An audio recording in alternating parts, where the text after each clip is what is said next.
Hey guys, how you going? This is BillyEatWorld again, and today I just want to share with you guys a podcast-style conversation that I had with a friend of mine last week called Ash Hacks. And basically, Ash is a variety streamer that just happens to play a lot of Battlefield, and I wanted to just have a chat to her about the casual player experience and what it's like to actually stream Battlefield on a semi-regular basis rather than full-time. These are all questions that I can't answer myself because I don't do that sort of stuff, and that's what I kind of want to do with this new series. I want to talk to people in the community in a more informal sort of way about things that I can't really answer. And so hopefully you guys really enjoy this new format, and hopefully it gives you a little bit more insight into different views and opinions that I can't necessarily give you. But anyway, one last thing before we get into the actual podcast itself. It probably might seem a little bit weird towards the end of the episode that we're talking about BF5 predictions. Everybody by this point now knows what the game is, but podcasts do take a little bit to get out, and we actually recorded this a week ago before the reveal. So anyway, just bear that in mind, and once again, enjoy the episode, and I'll see you guys next time. All right, so to kick off, I guess probably the first thing we should talk about is you. So do you want to tell me and tell the listeners a little bit about yourself before we get started? Hey guys, I'm Ashley Hackett, but I also go by Hack Attack on Mob Crush and Hack Attack 25 on Twitch. I have been streaming for about, I want to say almost 2 years, and it's been amazing. And I love it. I love playing games. I love being an entertaining figure, and I love having new people come in. And I also love the Battlefield community, and I think Billy is fantastic. Well, there you go. I mean, like, that is the best start to a podcast you can possibly hope for. Good. So yeah, I mean, do you want to let everybody know what sort of games do you normally stream on your channel? Because you don't just stream Battlefield, right? You're a variety streamer. You stream, like, I think I've tuned into your stream a couple of times, and I've seen you playing stuff like Overwatch and stuff. So what sort of stuff do you play? Oh yeah. Oh gosh, I play everything. I'm a variety streamer, as we've talked about earlier. So that can be anything from indie games to games from 1995, 1998 to AAA games. Like, for example, I was playing God of War, and I was also playing The Forest, which is a horror survival game, which was actually very interesting. I do suggest you play that. From Battlefield to Legend of Zelda Ocarina of Time. It really depends on how I feel. It depends on what is like how my community kind of feels as well, and who I want to kind of bring into the stream, you know? Yeah. And also, like I said, if I want to play it, I'm going to play it. Yeah, that's good. So variety streamer is also a really nice way to put, I'm also ADD as heck. Yeah, not at all. Yeah. So anyway, so you mentioned earlier that you've just started streaming on Mob Crush. So, you know, I'm not sure if everybody that's watching this podcast would have a really good idea of what Mob Crush is. Basically, it's like an alternative to Twitch, right? Can you tell us a bit about that? It's also like a more mobile streaming app, which is, it also focuses on a lot of mobile games, which I think is amazing. There's a way to stream from your phone to Mob Crush. So if you're a big fan of Vayne, Glory, or even Castle, is that the one? Castle Crashers? Hold on. Or Katamari Damacy has a new mobile game out, and I'm obsessed. But Bowmaster, if you're into like Kingdom Hearts Union X, Onmyoji, I'm literally reading these games off my phone, or PUBG Mobile, or Fortnite Mobile. Like, it's big for that. But it's also OBS connected. So if you want to do regular PC games or console games, and 100% can do that. What I do like about Mob Crush is, and I'm not doing this because I do work for them. I'm not saying this because I do work for them. Basically, it's also multi-platform. So you can stream to Twitch, to Facebook, to YouTube, to Twitter, and to Mob Crush, but you don't get penalized. With other streaming companies, you get penalized if you are a certain level of partnership. And that's what I like. Like, I've always felt with Mob Crush that they give you the opportunity to grow yourself as a brand, not just them. Okay. Because it probably goes back to them anyway. Like, oh, hey, this company allows us to multi-stream, and we don't get in trouble for it. So they kind of focus on the player. Yep. And that's really refreshing. Yeah, no, that's cool. It's really nice. And I just like the community. I just like the people. I like the people I work with. I like the Mob Crush people themselves. I think they're fantastic. just like 100% clarity here. I am waiting to hear about a long-term contract. I have been streaming for them about a month, but regardless how it goes, it's actually been quite a treat streaming for them. They're good people, and I like the excuse me, I like the platform a lot. It seems but like I also love my Twitch. I also love my Twitch community. Yeah. So it's like, oh, choices. Yeah, I was just going to say, it definitely seems like a much more like kind of positive environment than Twitch sometimes. Like that's what I have noticed about Mob Crush, but yeah. It's pretty good. The audience is a little bit younger, but they're still relatively new. So it's growing and the audience is still great. I still love them to death. But every platform, you know this too, YouTube, Twitch, Mob Crush, Facebook, every platform is going to have its trolls, its annoying people, and then it's going to have the best people in the world. So you just, as a streamer, you guys, if you guys plan on streaming, you got to learn how to white noise that stuff. It's like, oh, well, ban, block, okay, done. Okay, mod, get on that. Yeah. So let's get on to the topic at hand, which is Battlefield, because just a few days ago we found out that the next Battlefield game, Battlefield 2018, as we've been calling it, is going to be known as Battlefield V, or should I say Battlefield 5.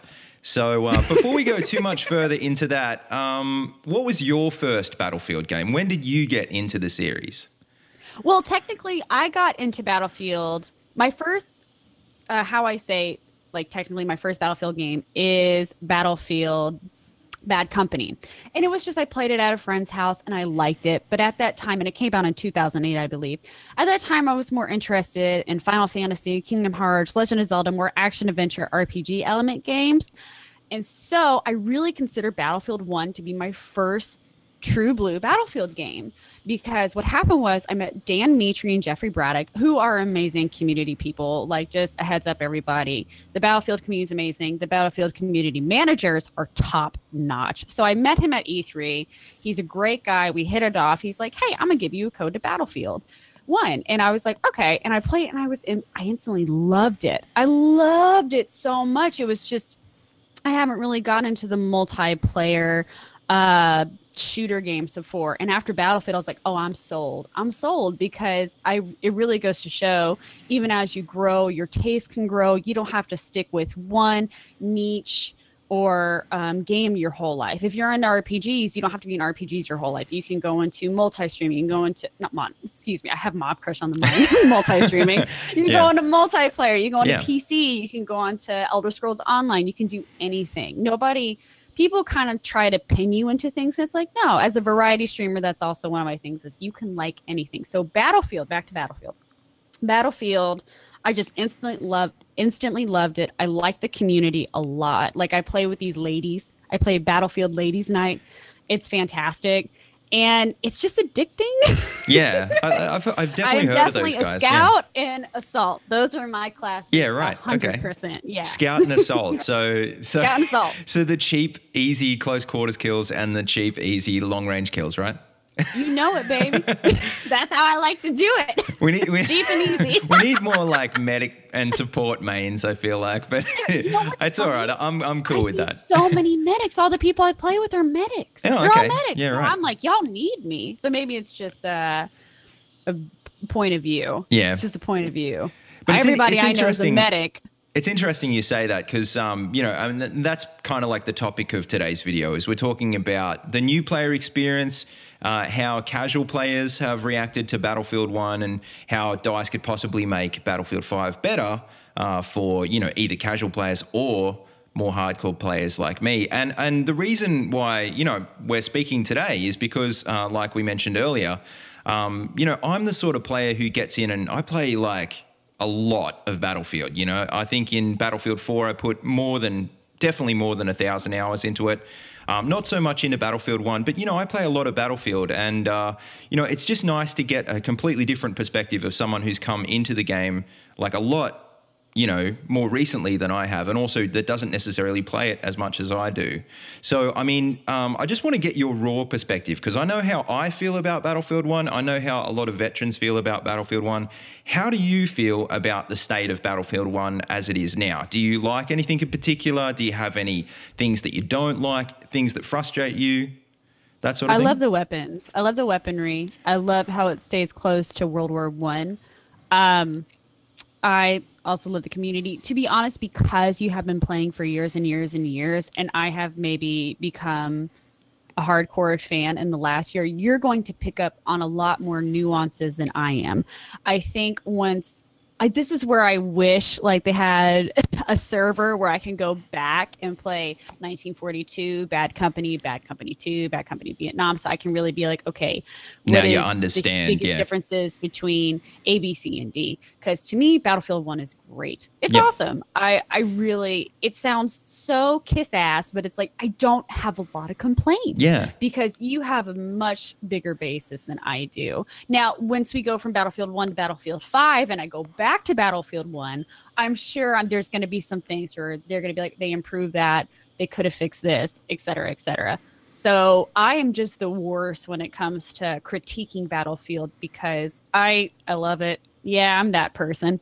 Yeah, and no, like I don't think that's a bad thing at all. I don't think that your critique of Battlefield is in any way less relevant than mine, because you're coming at it, like I said, from a completely different perspective. And it's funny because as soon as you started speaking just then, I mean, I could like almost see the comment section lighting up.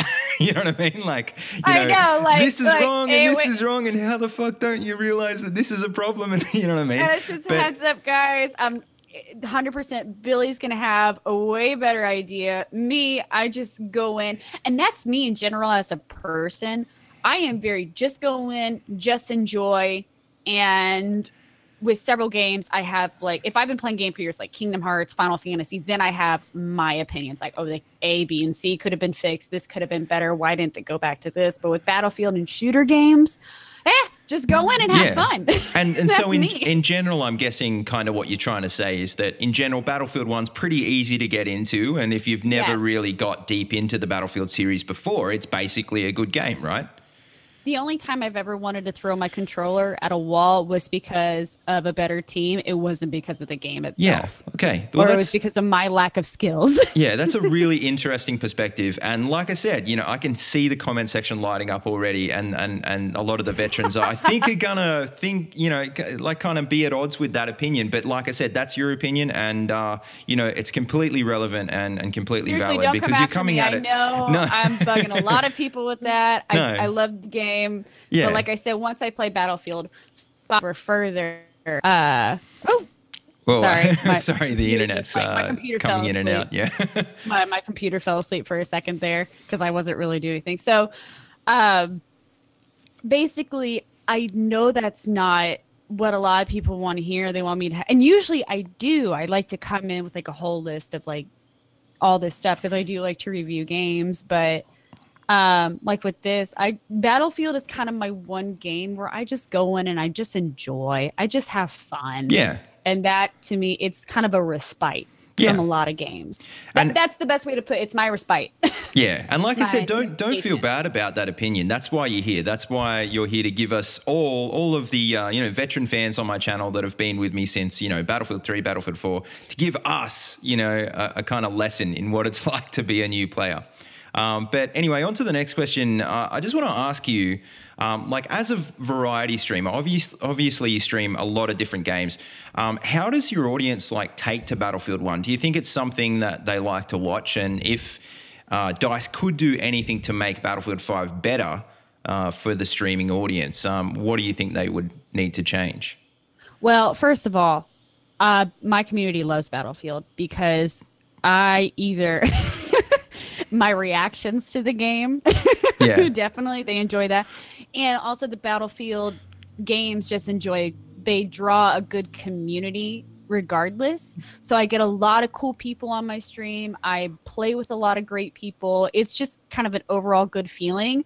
And since I'm a variety streamer, like, I know people are going to be like, oh, she only plays like once or twice a week. That's noob. Oh, 100%. I agree. But as a variety streamer, if there's a game you want to go back to every week, that's a good thing. Yeah.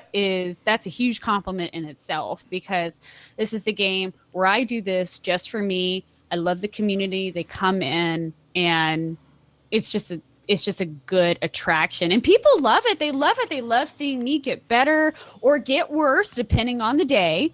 Or how much wine I've had, let's be honest.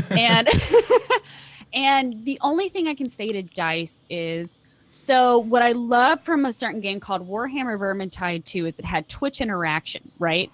So I don't know if there's anything DICE can do with a PC game like that with Twitch chat interaction. Okay. Whether it's dropping more ammo, since it is multiplayer, I don't know. I'll have to think about it. Like, what could they do? So what you're saying is you'd like to give the Twitch chat like the ability to more control power the game.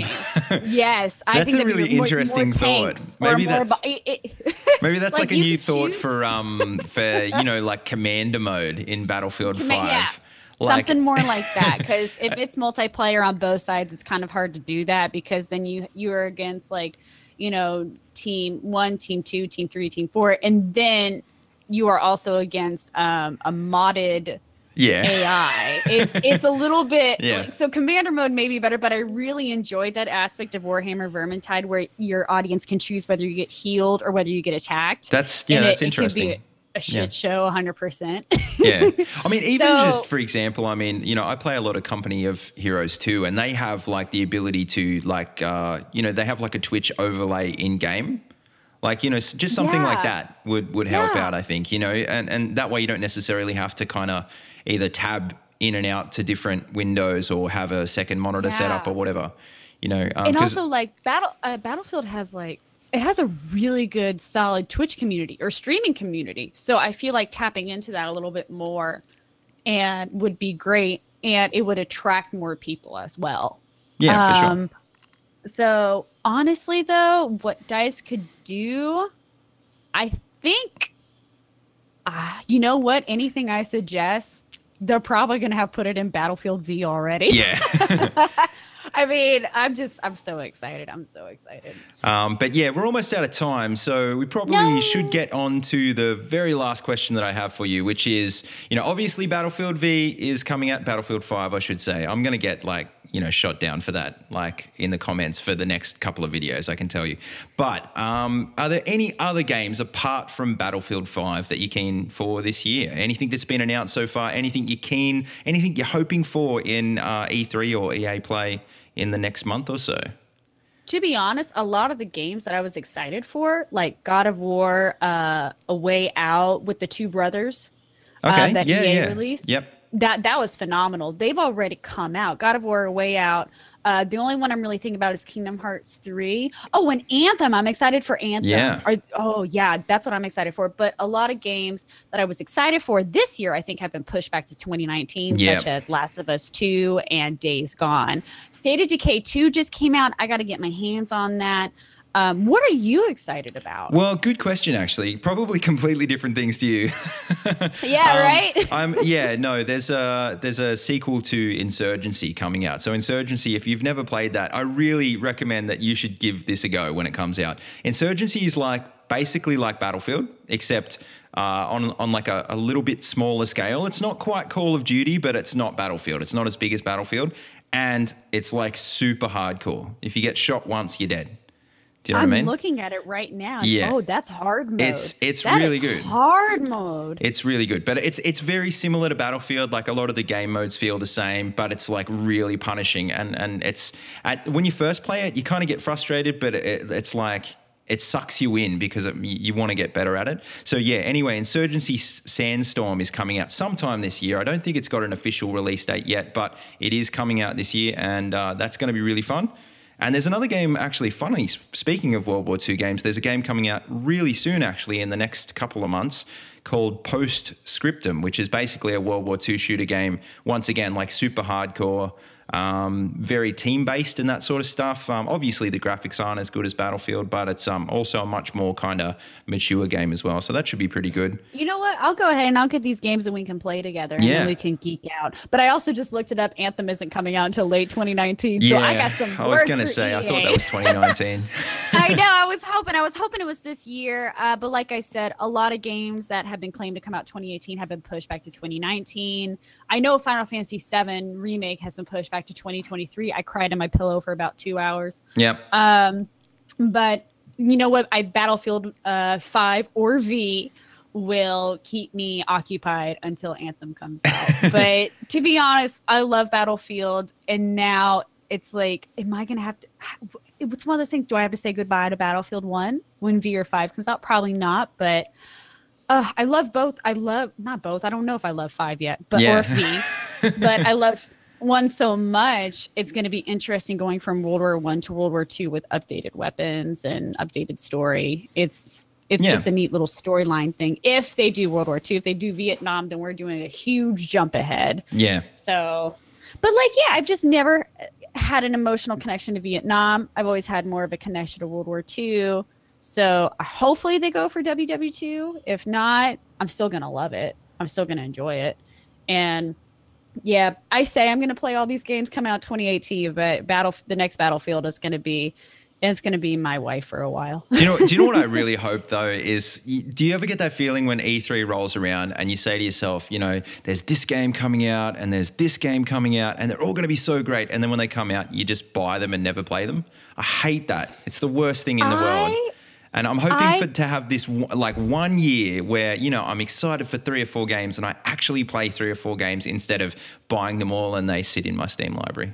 Because I don't have time. I have that issue with Steam where I buy all these games and I don't. And it stinks because as a variety streamer, you also have to find that careful balance of I like it, the audience reacts well to it, or it's the worst when you don't like it and the audience loves it. It's like, darn it, I don't like this game, but I have to play it. So most of it, it's just like testing out your Steam games, and at least you kind of play through all that. But like, I still haven't finished Far Cry 5. I still need to finish God of War. It's just taking time. It's the worst. And I still have to truly finish Breath of the Wild because I'm getting it 100% done. And it's the one game I kind of stream for myself mostly. Not stream, but I play for myself, in bed with my Switch with like my face mask on. Like, am I going to get this heart piece? Or, Yeah.